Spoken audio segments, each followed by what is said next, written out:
I'm here today with Big Mike.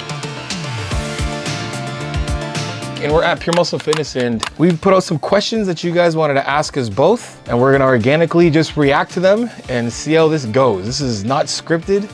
This is completely transparent and vulnerable, so. Should be interesting. Should be interesting. So this is from Sean the Sheep. sorry, Sean. Don't be sorry, he made the fucking name. I'm sorry for me then.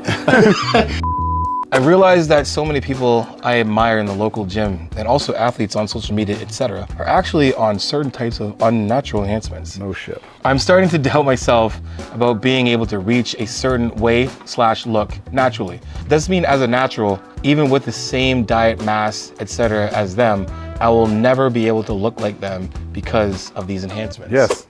Yeah, unfortunately. Then how naive do you have to be? It's like, do you still believe in Santa Claus too?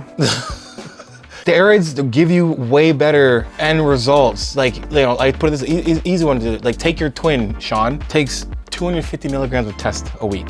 He's gonna look better.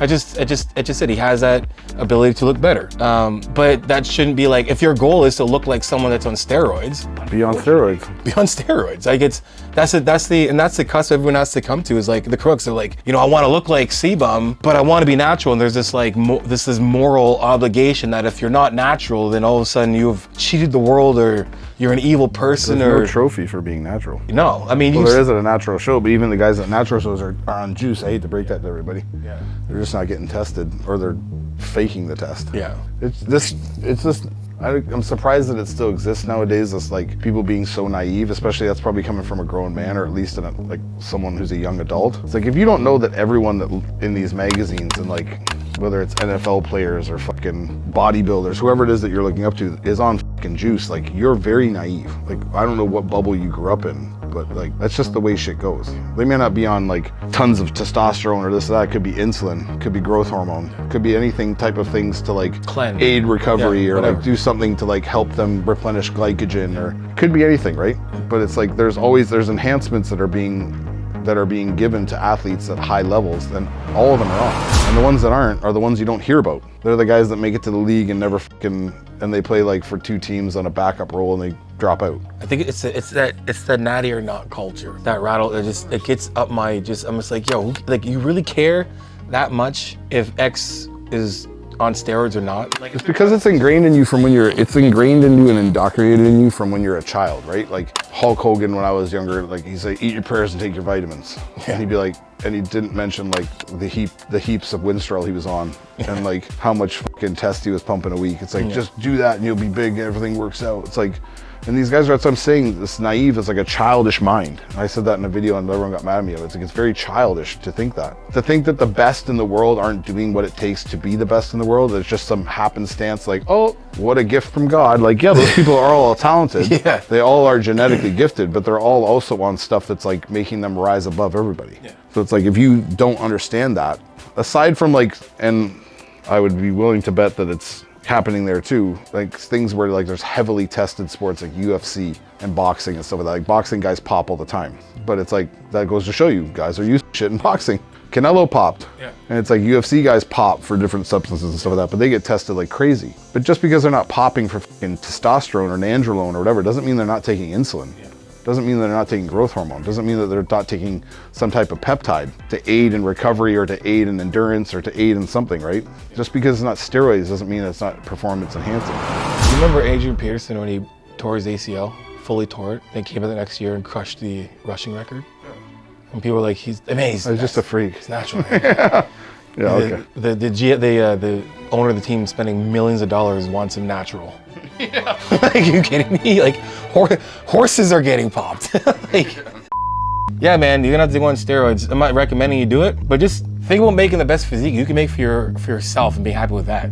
Like, if you're looking at other physiques and that's your end goal, then your end goal needs to be on steroids. And that sucks to say that, but at the same time, stop making your end goal with people on steroids. You can. I've been off everything since October. Yes, I've used steroids for 10 years straight, so like, obviously I'm reaping the benefits of the mass and of that I'll be able to carry. But I know what I look like. I know what I looked like last year this time on, and that is not my goal. I'll never look like that again, period, unless I decide to go that route again. but I'm totally fine with that. I'm not like in like, oh man, depressed that I can't look like I was when I was taking suspension and Winstrol and, you know, doing hours of cardio and eating like nothing. So I don't think people should be on steroids necessarily. I'm not promoting that people be on them, but if you're trying to get to a certain level, like especially, I'm not talking about other sports, especially in bodybuilding, like good fucking luck. Yeah. It's just the name of the game, right? It's like we said before, like if you want to be a race car driver, you're gonna have to go fast. Yeah. You can't just keep playing around driving go-karts, right? If you just want to look good, you don't need steroids. Yeah. You really don't. Do your thing, be diligent with your diet, and you'll look as good as you can look, but like this shredded look and this dense, hard, like 3D volumized, like wrapped kind of look, it's probably not going to happen just because you're not able to like elicit that type of growth in your body, right? If you are, cool. Fucking love to meet you. From Joseph Williams, specifically for toning your core, is running the best way accompanied by weightlifting exercises, or are weightlifting exercises like sit-ups and crunches, etc. enough? I'll let you start. I know. So like there's no like, okay, so number one, your core is, like to see your core, you gotta be in a deficit. You gotta be at like your body fat has to be low enough for you to be able to see the muscle, number one. Two, for me, training core, like toning your core is a food thing. And obviously like, you know, either you're in a deficit through training or in a deficit through your nutrition or both.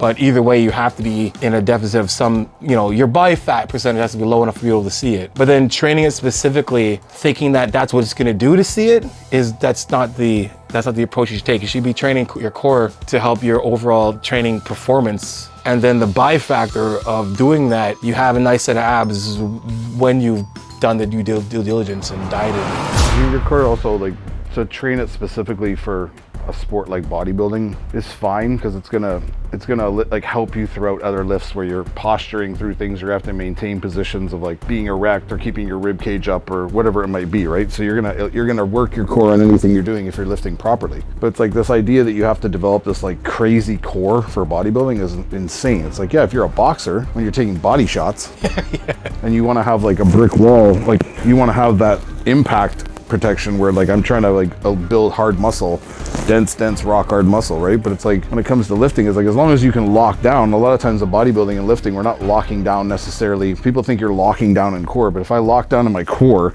I can't lift my rib cage. So if my rib cage is up and my core is engaged, doesn't mean that it's locked down, but it's still engaged. Yeah. It's not like it's flaccid and I'm flopping back and forth over the my mid back. Yeah. I'm just like this floppy mess, right? So these people, like, they're obsessed with abs, and like you said, you find abs in the fucking kitchen, not stuffing food in your shit in your face all the time and getting your fucking weight to come down and your body fat to come down. But this overtraining, unless you have some type of like real like issue in terms of like your body's not functioning properly because of like your core muscles are off, you're not firing well, so your back's fucked up from it. Yeah. Or like other muscles are compensating, you're getting problems with different parts of your body. Then yeah, like work on some super specific core stuff. But the majority of bodybuilders out there, I haven't seen many bodybuilders do much more than like hanging leg raises or like some fucking rope crunches. Yeah. Do you know what I mean? So we don't really need to be worried about that. We're just trying to get the body fat gets low enough, we start to see everything popping out, because it takes a shit ton of core strength to be able to squat 5 plates and or hack squat or barbell row. It takes core strength to keep yourself in postures, right? So I wouldn't be too concerned about it. Like I said, if you're boxing though, probably a good idea.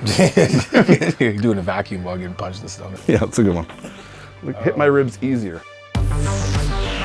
That's it, guys. I hope you guys enjoyed that. We'll do this again for sure. I probably won't be on crutches. We'll probably get a workout in. 800-pound squat video. Probably not. Next. Sprinting. Then I'm going to be in crutches next time. Yeah, guys. That's what happens when you squat 800 pounds. Double. But yeah, man, that's it. So, man, follow my boy Mike. What's your tag? It's everything. Give me your socials. Instagram is just Big Mike Van Wyck, and Wicked Training on YouTube. It's all in there. Follow me too, guys, on Instagram and TikTok. I'm on TikTok too. You're on TikTok too now? I don't go on there though because I hate it. You on TikTok? I hate TikTok. You do dances? No. Like, you TikTok, do you question should look against? at my TikTok page. The amount of comments that people hate me on that. Because I also go on and troll people back, and then I disappear. I disappear for weeks. Yeah. It's like, if you're gonna troll me, I'm gonna troll you, man. Like, I made a video about bicep curls. You talking about fucking I should die or something. It's like, Jesus, man. Fucking take it easy. People are fucked. Yeah, anyway, till next time, guys. Iron sharpens iron. Progressive overload your life. In the meantime, keep Jeep chasing. Peace.